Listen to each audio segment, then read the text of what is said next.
Welcome back, ladies and gentlemen, to another episode of Where is Xur? Today we'll be finding Xur and looking at his inventory, so let's go. Today you can find him on Nessus. He's an area of Nessus up here in the north called Watcher's Grave. Let's check it out. Alright, so once you arrive on Nessus, you're going to want to get on your Sparrow, head straight ahead, and Xur is going to be waiting on a tree branch. And here we are. Let's take a look at Xur's inventory. So today Xur has some interesting exotics. He's got Lord of Wolves. If you've never checked out this shotgun, it is a pretty interesting shotgun that shoots a bunch of fire out of it. It actually used to be a pretty big part of the meta, although it recently got a nerf and is less relevant. But you can pick it up. It's a great gun to have. Next up, we've got Celestial Nighthawk. This is probably my favorite role that Xur has out of all of his inventory this week. Celestial Nighthawk, if you don't know, is a huge part of the meta in terms of hunters. It makes their golden gun shot fire one extremely high damage shot. And the role this week is very good. If you're like me and you like low mobility and high resilience and discipline and intellect, this is the role for you. It also has 66 overall stats, which is incredible. So yeah, I would 100% pick this up if you are a hunter. For Titans, we also got a pretty decent role. For this, the mobility is a little higher than my liking, but 28 strength, 17 resilience, definitely hard to argue with. Although, I guess my main problem with this role is that it's this exotic, Insurmountable Skullfort. Not my favorite exotic. It helps you do more damage with melees. I mean, I'll say this much.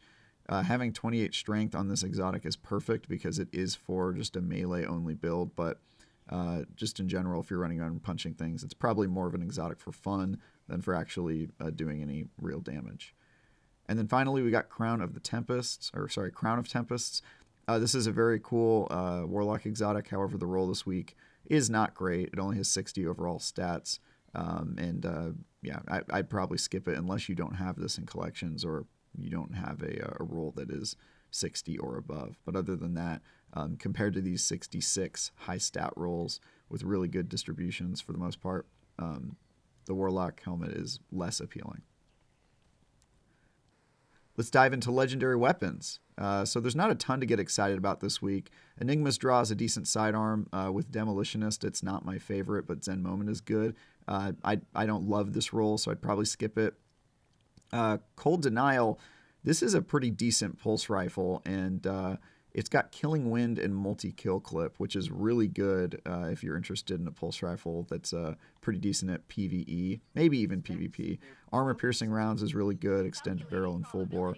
So yeah, this is actually really good if you don't have a nice pulse rifle that's just good at killing things.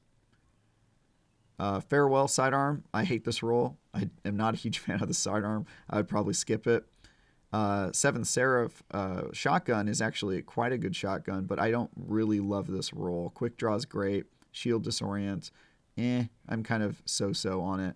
And then once you get down here and you look at these, it's got Assault Mag, Steady Rounds, Corkscrew, and Small Bore. This is sort of just a mid role for me, so I'd probably skip it unless you need a good shotgun. Seventh Seraph is I think, an underrated shotgun, but I don't like this role. Deafening Whisper. I want to really like the role this week. It's got auto-loading holster, which in my opinion is a must-have for single-shot grenade launchers. My main problem with it is that it doesn't have blinding rounds, which are kind of necessary in my opinion with a grenade launcher like this. So I guess if you need a grenade launcher that's got an auto-loading holster, it could be good. High-velocity rounds aren't bad, but yeah, I don't know. I have a hard time getting excited about this one. However, I do not have a hard time getting excited about this role of Falling Guillotine. If you don't have Falling Guillotine, it has been a huge part of the meta ever since it dropped into Destiny. And with Whirlwind Blade, Relentless Strikes, this is a pretty dang good role of this sword. So if you don't have this chonky boy, you should definitely pick it up. Yeah, I really like this role of Falling Guillotine. Buy it. And then finally, the third axiom. I actually really like this pulse rifle, but this role could not be worse if it tried.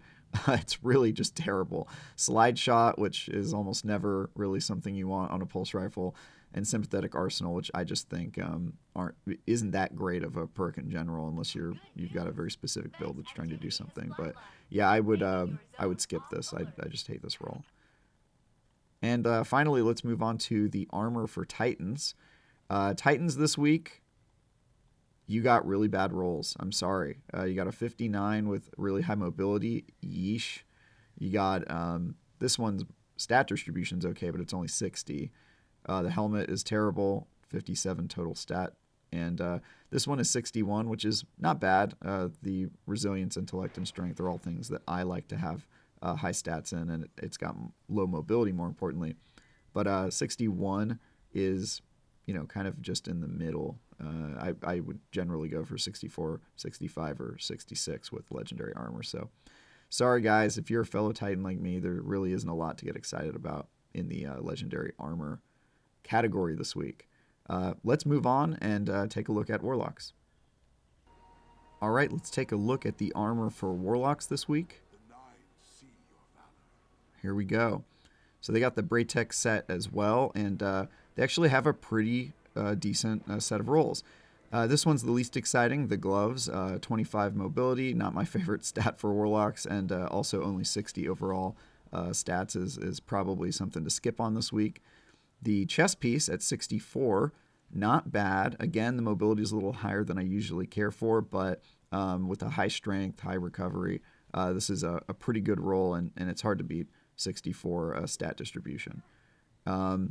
64 here as well. Again, the mobility is very high, so again, not my preference, but maybe you have a use case for this where you want a high mobility Warlock, and with 64 overall, pretty good.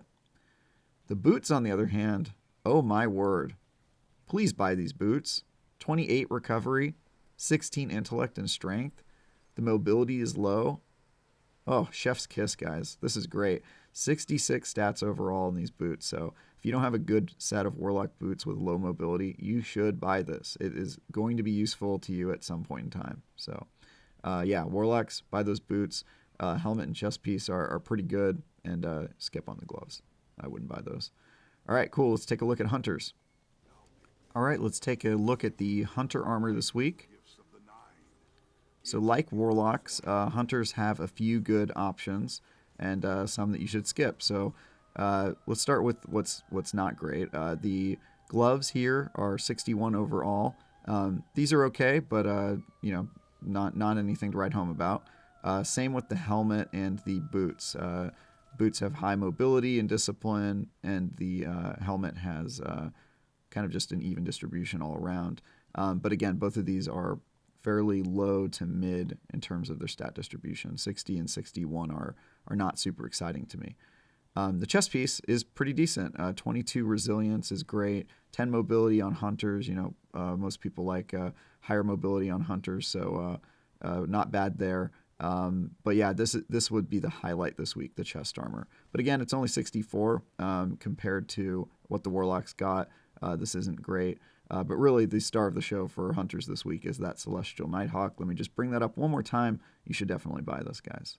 But yeah, that's it for Hunters. That's it for Xur this week. I hope you've been enjoying these videos and are able to navigate the 9 in their mysterious ways with these breakdowns for you. I've been Travis Northup. Thanks for watching. And for everything else related to Destiny 2 or Xur and his inventory, stick with IGN.